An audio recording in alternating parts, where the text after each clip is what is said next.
வணக்கம். இன்றைய முக்கிய செய்திகள். வருகின்ற ஆகஸ்ட் 31ஆம் தேதி ஃபார்முலா 4 கார் பந்தயம் நடைபெற உள்ளதாக தெரிவிக்கப்பட்டுள்ளது. பாஜக மாநில தலைவர் அண்ணாமலை அவர்கள் எழுதிய உங்களில் ஒருவன் கட்டுரை தொகுப்பு நூல் வெளியிடப்பட்டுள்ளது.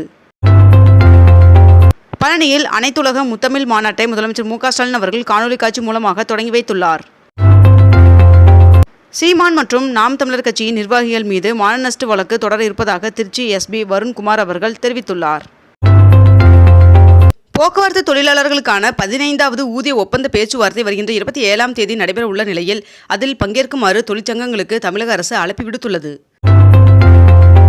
ஆதிதிராவிடர் மற்றும் பழங்குடியினர் நலத்துறை சார்பில் திருவள்ளூர் மாவட்டத்தில் 290 பயனாளிகளுக்கு 1,76,00,000 ரூபாயில் அரசு நலத்திட்ட உதவிகளை அமைச்சர் கயல்விழி செல்வராஜ் அவர்கள் வழங்கினார். சென்னையில் இன்று 22 கேரட் ஆபரண தங்கத்தின் விலை சவரனுக்கு 280 ரூபாய் அதிகரித்து ஒரு சவரன் 53,560 ரூபாய்க்கு விற்பனையாகிறது. அதேபோல் 1 கிராம் வெள்ளியின் விலை 93 ரூபாய்க்கு விற்பனை செய்யப்பட்டு வருகிறது. அறுபடை வீடுகளில் ஒன்றான திருச்செந்தூர் சுப்பிரமணிய சுவாமி கோவிலில் ஆவணி திருவிழா தொடங்கியது. முதலமைச்சரின் தொழிலாளர் நலத்திட்டங்களால் உழைக்கும் தொழிலாளர் குடும்பங்களின் கல்வி பொருளாதார நிலைகளில் உயர்ந்து வருகின்றது என்று தமிழ்நாடு அரசு பெருமிதமாக தெரிவித்துள்ளது.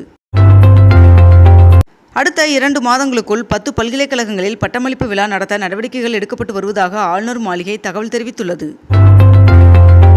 37 நாட்களுக்கு பிறகு ஒகேனக்கல் காவிரி ஆற்றில் குளிப்பதற்கு மாவட்ட நிர்வாகம் அனுமதி வழங்கியுள்ளது.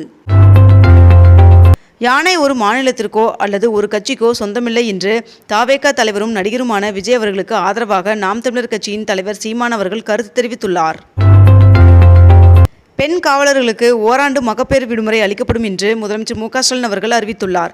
மேலும் மகப்பேறு விடுமுறை முடிந்து பணிக்கு திரும்பும் போது பெண் காவலர்களுக்கு விரும்பும் இடங்களில் பணி வழங்கப்படும் என்றும் தெரிவிக்கப்பட்டுள்ளது. பட்டமளிப்பு விழாக்களில் கருப்பு வண்ண ஆடைகளுக்கு பதிலாக இனி இந்திய பாரம்பரிய உடைகளை அணிந்து கொள்ளலாம் என்று மத்திய அரசு மருத்துவமனைகள் மற்றும் கல்வி நிலையங்களுக்கு சுகாதாரத்துறை அமைச்சகம் உத்தரவு பிறப்பித்துள்ளது. வெள்ளத்தால் பாதிக்கப்பட்ட திரிபுராவிற்கு 40 கோடி ரூபாய் வழங்க மத்திய அரசு ஒப்புதல் அளித்துள்ளதாக மத்திய உள்துறை அமைச்சர் அமித்ஷா அவர்கள் தெரிவித்துள்ளார். தமிழ்நாடு அரசு பணியாளர் தேர்வாணைய தலைவராக எஸ்.கே. பிரபாகர் அவர்கள் பொறுப்பேற்றுக் கொண்டார்.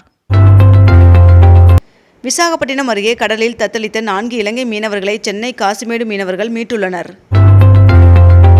கிருஷ்ண ஜெயந்தி, சுப முகூர்த்தம் மற்றும் வார இறுதி நாட்களை முன்னிட்டு இன்றும் நாளையும் சிறப்பு பேருந்துகள் இயக்கப்பட உள்ளதாக தமிழக போக்குவரத்துறை அறிவித்துள்ளது. சென்னை துறைமுகம் தொகுதியில் கணினி மற்றும் தையல் பயிற்சி மையத்தை அமைச்சர் உதயநிதி ஸ்டாலின் அவர்கள் துவங்கி வைத்துள்ளார். சென்னை புத்தக கண்காட்சியை வருகின்ற டிசம்பரில் நடத்த தென்னிந்திய புத்தக பதிப்பாளர் மற்றும் விற்பனை சங்கம் திட்டமிடப்பட்டுள்ளதாக தகவல் வெளியாகியுள்ளது.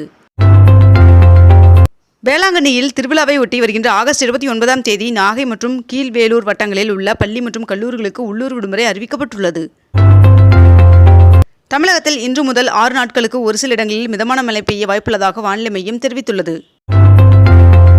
தொழிலாளர்கள் நலவாரியம் மூலம் 26,649 தொழிலாளர்களுக்கு 15 கோடி மதிப்பிலான நலத்திட்ட உதவிகள் வழங்கப்பட்டுள்ளதாக தமிழக அரசு தெரிவித்துள்ளது. மருந்து உற்பத்தி நிறுவனங்கள் மற்றும் விற்பனையகங்களில் மேற்கொள்ளப்பட்ட பரிசோதனையில் 70 மருந்துகள் தரமற்றவை என்று கண்டறியப்பட்டுள்ளதாக மத்திய மருந்து தர கட்டுப்பாட்டு வாரியம் தகவல் தெரிவித்துள்ளது.